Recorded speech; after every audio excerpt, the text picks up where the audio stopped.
This is Lori Prox here with Police Chief Bill Comer. Our series on drug and alcohol use by youth here in Valdez continues. Bill, we've talked a little bit about where we think kids are getting alcohol. We talked about the idea that might be used perhaps during the day. It's maybe just not a partying issue. A lot of that is conjecture.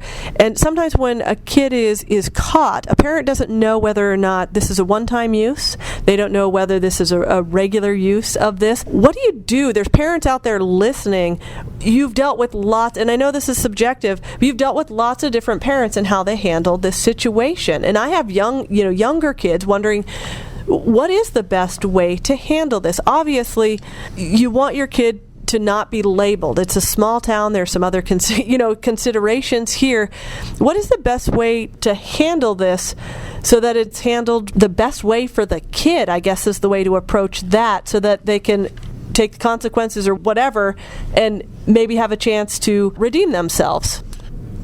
All I can say is a lot of parents that I deal with are, and I really appreciate this, is when they go with their kid to court and they stand up in front of the judge and they take ownership for their actions. And it's refreshing to see parents do that, and they do, by and large, a lot of them do that. And I've seen the judge and the parents talk with the kid and come to some resolution there. But on the same token, I've talked to countless parents that are frustrated and scared and don't know how to get between their kids and drugs, or their kids and the behavior that they see developing, and they're worried, they're scared, and to the point where kids are running away and won't come home, and they're looking for answers, and oftentimes we don't have them. What are the resources there for parents? Well, you've got the Department of Health and Social Services that are primarily there to protect the kids from abusive situations, but there's not a lot of options for parents on those kids, say like 14 to 17, that don't want to adhere to rules. They won't mind.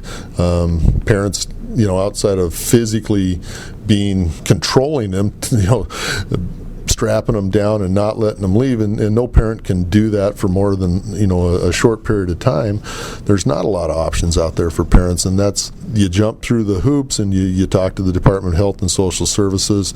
Usually there's behavior that's criminal in nature, and so they work through the juvenile justice system to see if there's some kind of in-house or treatment programs that you can get them into, and they're usually at capacity and reserved for the worst offenders, the worst of the worst, that have the least amount of opportunity to be rehabilitated or to try to save them.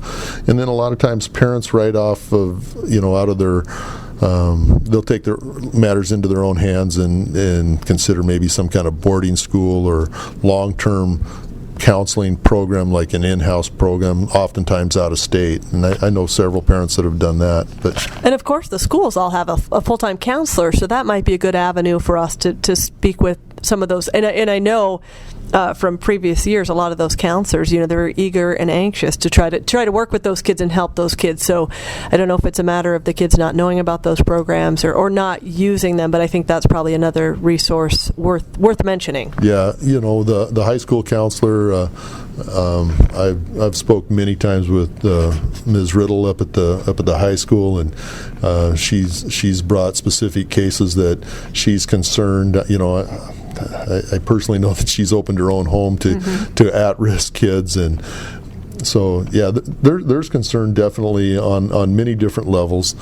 But like I said, what's refreshing often is to see the parents demand or insist that their children take ownership, go talk to the judge. Is that something that's changed over time? Are you seeing less of that? And do you think that's due to the parents, or is that partly how the system works? I think there's, and this is just subjective, this is just Bill Comer giving you what he sees. There's two different camps. There's parents that don't tolerate, don't enable, and don't make excuses, and they're right up front, and their kids right up front, and they're thankful. And then there's there's sometimes that parents don't agree with what we're suggesting happened or is happening, and don't want to, or at least don't agree with the systems that are in place, and that's their prerogative. So.